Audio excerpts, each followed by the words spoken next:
Okay, so this is my scene right here.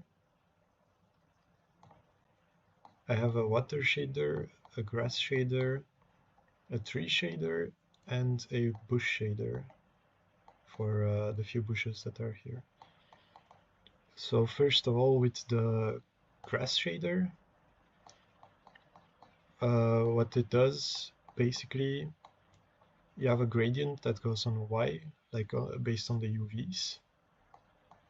And then I use that to make it stick to the ground when it moves from side to side. And I also use that for the coloring, so I can have like a gradient as the color for each blade of grass. Then what happens is I have a sine wave that moves the grass on the XZ axis, so it like sways a little bit at all times.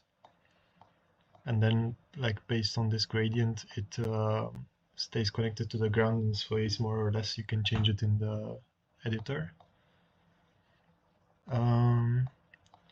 Then I followed the tutorial from the class for this part, for the wind texture that goes through the whole scene. I somehow made it work, and then it connects to both the coloring and the movement. So it moves in the same way as the sine wave, like from left to right whenever, well, not left to right, it moves on that plane. And then it also like influences the color of the grass when it goes through. And then one more thing for the grass, there is color based on the Y, like on the height.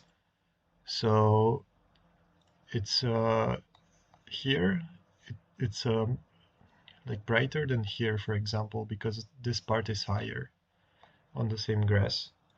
So I can show it here.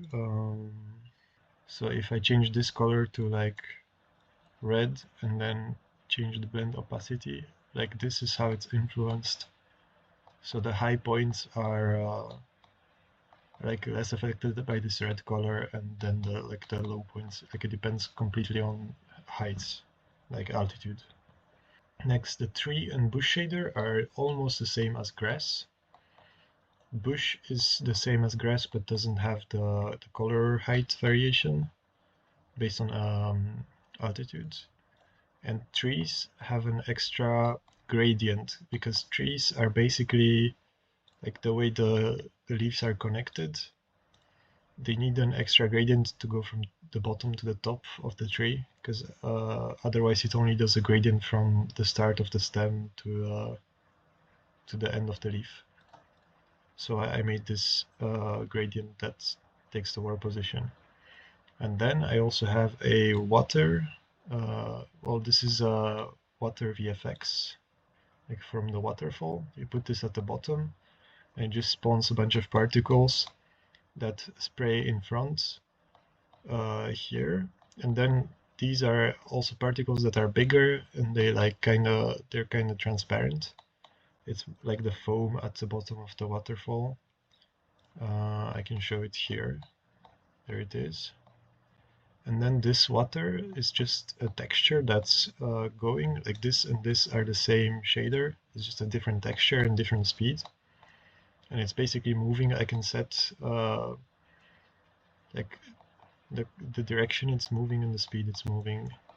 And also it has noise that makes it move up and down in almost the same way as the... So here, this is a very simple shader. You just get the water texture from here, use like tiling and offset to make it move and tile. And then you just put the colors in there. And then this part is for the movement. I use the same exact tiling and offset so it moves together. And then you just use like time to move it. And that's about it for shaders and VFX.